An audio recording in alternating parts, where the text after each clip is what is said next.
Hello dear friends, तो मैं हूँ आरती। संस्कृति आईएएस यूट्यूब चैनल पे आप सभी का स्वागत है। मैं हाजिर हूँ एक नए विषय को लेकर के। आज एक ऐसे ड्रोन के बारे में पढ़ने वाले हैं जो कि ईरान का है और जिसको अमेरिका के लिए खतरा माना जा रहा है। तो ये क्या है, कैसे काम करता है और इतना महत्वपूर्ण क्यों है, किस प्रकार की तकनीकी अपनाई जाती है। ड्रोन समझिए, ड्रोन सुनते ही हमारे मन में शायद अवधारणा आती है कि वो शादी ब्याह में छोटे छोटे ड्रोन्स जो रिकॉर्डिंग करते हैं उनके बारे में। नहीं, ये बहुत खतरनाक स्तर के हैं, हमला करने के लिए भी इस्तेमाल होते हैं और साथ में अपने बचाव के लिए भी इस्तेमाल होते हैं। तो कर्रार ड्रोन का बहुत ज़्यादा चर्चा हो रही है। तो आखिरकार कर्रार ड्रोन होते क्या है, मैं आपको समझाऊंगी। पहले बात कर लेते हैं कि चर्चा में क्यों आया है। तो ईरान का कर्रार ड्रोन क्या है? जेट इंजन वाला हथियार, जिसकी वजह से अमेरिका के लिए जो है बड़ा खतरा माना जा रहा है। देखो, अमेरिका के लिए खतरा इसलिए भी माना जा रहा है क्योंकि जो अमेरिका के जो भी हथियार है या ड्रोन्स हैं या जो मिसाइल सिस्टम है उसको या इसको काउंटर करने के लिए थोड़े से जो है पुराने किस्म के जान पड़ते हैं। इसी वजह से जो है इसको इस प्रकार से बोला जा रहा है। अब क्या क्या खामियां हैं, क्या क्या कमियां हैं, ये सारे समझाएंगे आपको हम। तो मध्य पूर्व में लगातार तनाव बढ़ता ही जा रहा है। इसके बीच जो है कर्रार यूएवी एक बार फिर से चर्चा में आया है। एक बार फिर से मतलब यहाँ पर क्या है, 2010 में इसके पहले भी इस चर्चा में आया था। उसके बाद जो है हम इसको यहाँ पर देख सकते हैं। तो ये जो ड्रोन से हमला करने के साथ साथ सुसाइडर बॉम्ब या सुसाइडर ड्रोन्स के तरीके काम करते हैं। कामिकाज़े के बारे में आपने पढ़ा होगा, जो कि मात्र और मात्र एक ही काम करते हैं, वो होता है लक्ष्य को सेट करते हैं और जाकर वहाँ पर विस्फोट कर देते हैं और खुद भी नष्ट हो जाते हैं और लक्ष्य को भी विस्फोटित कर देते हैं। 2010 में पहली बार चर्चा में आया था। अब बात करते हैं तो ईरान की क्या और भी देशों की, जिसको हम बोलते हैं A2 एडी रणनीति। A2 मतलब होता है एंटी एक्सेस और एडी का मतलब होता है एरियल डिनाइल रणनीति। ये क्या होती है मैं आपको समझाऊंगी अभी। तो यहाँ पर चीज़ों को ऑलरेडी उसी प्रकार से किया जा रहा है। अब बात करते हैं कर्रार ड्रोन आखिरकार होता क्या है। तो कुछ इस प्रकार का देख सकते हो। ड्रोन तो सारे अलग अलग होते हैं, लेकिन इसकी इमेज यहाँ पर इस प्रकार की है। तो ईरान का स्वदेशी है और जेट स्ट्राइक ड्रोन है। मोस्ट इंपोर्टेंट क्या हो जाता है, स्वदेशी है। कोई देश अपना इतना खतरनाक हथियार खुद ही बना ले तो महत्वपूर्ण हो जाता है। स्वदेशी जेट इंजन है और संचालित है कैसे, मानव रहित विमान है। तो हमें पता है ड्रोन्स ऑलरेडी मानव रहित ही होते हैं, वहां पर इंसानों को नहीं बिठाया जाता है। और इसकी प्रेरणा इसे मिली थी सोवियत संघ का एक यहाँ पर जो है डिजाइन है, सोवियत संघ के युग का जो है टुपोलेव TU-143 से प्रभावित इसको माना जाता है कि शायद ईरान ने वहीं से इन्फ्लुएंस होकर के इसको बनाया था। मिशन और सैन्य क्षमताओं के बारे में बात करते हैं तो बहुत उच्च हाई गति इसकी रहती है। ठिकानों पर अत्यधिक तीव्र गति से हमला करने के लिए जाना जाता है। बहुआयामी सैन्य लक्ष्य मतलब जो है बहुत सारे लक्ष्यों को, चाहे वो चाहे हवाई जहाज हो, चाहे वो कोई जो है सैन्य अड्डा हो या फिर कोई जो है जलीय जहाज हो, हर जगह हमला करने के लिए इनको बनाया गया है। प्रमुख तकनीकियां कौन कौन सी हैं, तो इसकी विशेषताओं को समझते हैं। इमेज ये रही। अगर समझना हो कि कैसा दिखता है तो कुछ इस प्रकार का दिखता है। इंजन और गति के बारे में बात करते हैं तो टर्बो, जेट टर्बो इंजन लगाया गया है। जेट टर्बो इंजन का मतलब समझ रहे हैं आप। यहाँ पर स्पीड कितनी होती है, 900 किलोमीटर प्रति घंटा। और अगर इसको सिर्फ वन वे जाना हो, जाकर के कहीं विस्फोटित होना है, तो इसकी स्पीड जो है और भी बढ़ जाती है। पारंपरिक प्रोपेलर ड्रोन से काफी तेज माना जाता है। तो जो अमेरिका के हथियार है वो इसी प्रकार के हैं और इसी वजह से बोला जा रहा है कि अमेरिका के हथियारों से, कुछ हथियारों से बेटर है। रेंज इसकी कितनी है, 1000 किलोमीटर। और अगर वन वे किया जाए कि भाई सुसाइड मिशन के तौर पर इसको जाना है और वहां फट जाना है, तो कितना हो जाएगा, इससे ज्यादा ही इसकी रेंज हो जाती है। हथियार क्षमता तो 250 से लेकर के 500 किलोग्राम तक का पेलोड और विस्फोटक पदार्थ ले जाने में सक्षम है।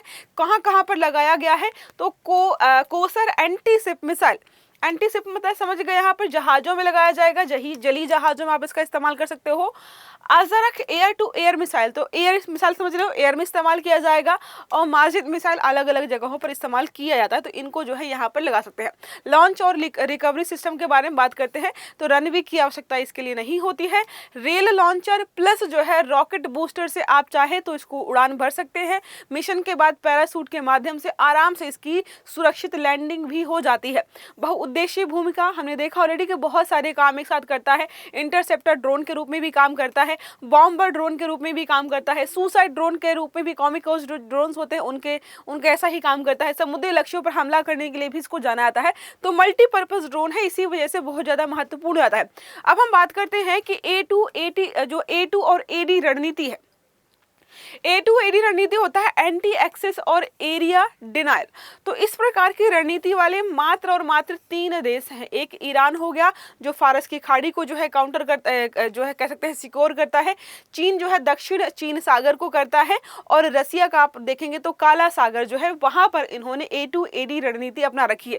A2 का मतलब होता है एंटी एक्सेस, मतलब एक कोई ऐसा इलाका हम जिस इलाके में किसी को आने ही नहीं देना चाहते हैं।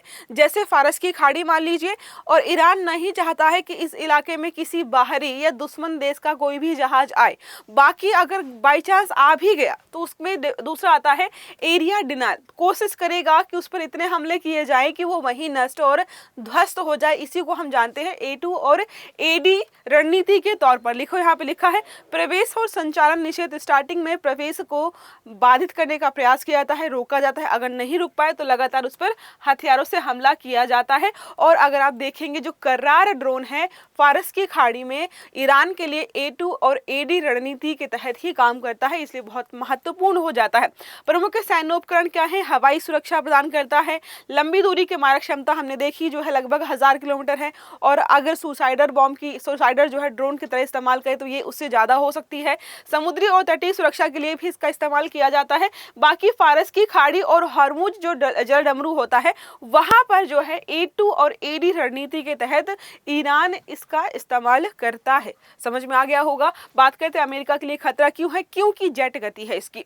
तो जो अधिकांश ड्रोन है वो प्रोपेलर प्रकार के हैं, और हमने देखा कि ये क्या है, कर्रार जेट इंजन के कारण तेज गति से उड़ सकता है। तो थोड़ा काउंटर ज्यादा ही अच्छा कर पा रहा है, कम लागत है, अधिक प्रभावी है। तो हम हमेशा से बात करते हैं कि अमेरिका के सारे इक्विपमेंट्स हमेशा बहुत महंगे होते हैं और उनका जो इम्पैक्ट होता है उतना नहीं पड़ पाता। ईरान ने इसको बहुत कम लागत में बनाया है और इसका इम्पैक्ट बहुत ज्यादा हो जाता है। स्वार्म हमला, अगर ये एक साथ बहुत सारे ड्रोन्स को एक साथ अगर आप संचालित करेंगे तो ये स्वार्म हमले की तरह होंगे और किसी भी प्रकार के सैन्य अड्डे को खत्म करने के लिए बहुत बेहतर तरीके से काम करेंगे।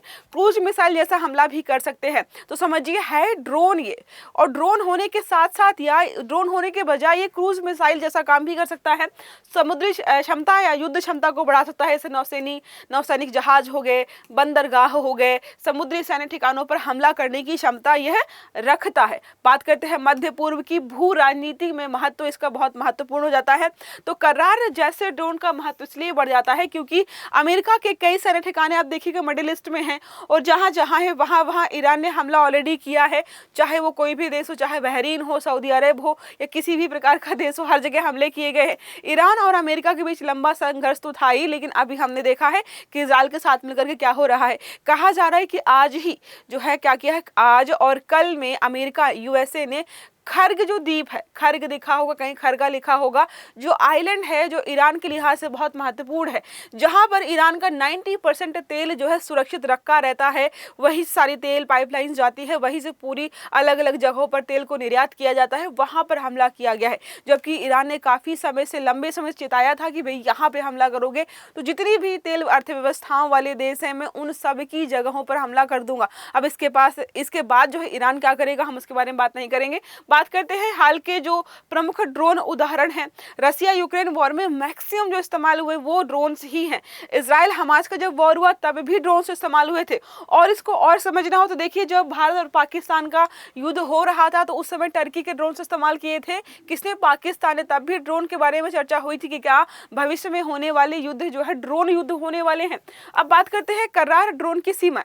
तो कोई भी चीज ऐसी नहीं होती जिसकी कोई लिमिटेशंस ना हो, तो कर्रार ड्रोन की भी कुछ लिमिटेशंस, खामियां हैं। पहली हो जाती है सीमित स्टेल्थ तकनीकी इसकी है। दूसरा है आधुनिक के पश्चिम एयर डिफेंस सिस्टम के सामने थोड़ी चुनौती इसको झेलनी पड़ती है। GPS और कमांड सिस्टम पर निर्भरता इसकी रहती है। और उन्नत AI स्वायत्त अभी सीमित है। स्वायत्तता मतलब ज्यादा AI सिस्टम यहाँ पर लेस नहीं किया गया है। भविष्य के लिए युद्धों में ड्रोन की भूमिका लगातार बढ़ती जा रही है। AI आधारित ड्रोन होंगे।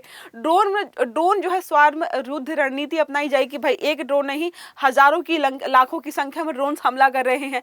कम लागत वाले हैं, प्रभाव इनका उच्च होता है। आज कई देशों में लगातार इन पर काम नाम किया जा रहा है। अमेरिका, चीन, टर्की, ईरान, तुर्की के ड्रोन्स बहुत फेमस हैं। इसी वजह से जो है पाकिस्तान के पास जो ड्रोन पाया गया, जिनका इस्तेमाल किया गया, वो कहाँ के थे? टर्की के थे। और फिर उसके बाद हमने टर्की को समझाया भी था कि कैसे जो है मैनेज करते हैं। प्रश्न है, करार यूएवी ड्रोन के संदर्भ में निम्नलिखित कथनों पर विचार कीजिए। यह ईरान का जेट इंजन से संचालित मानव रहित युद्धक ड्रोन है। दूसरा, इसे पहली बार वर्ष 2010 में सार्वजनिक किया गया था। तीसरा है, यह केवल निगरानी मिशन के लिए प्रयोग किया जाता है। सही विकल्प चुन करके आपको आंसर देना है कमेंट बॉक्स में। आई होप ये आर्टिकल आपको समझ में आया होगा। अगर वीडियो अच्छा लगा है तो लाइक करना है, चैनल को सब्सक्राइब करना है, बेल आइकन दबाना है ताकि इस प्रकार के सभी आर्टिकल्स आपको समय पर मिलते रहे। तो अच्छे से पढ़िएगा। Have a good day. Thank you.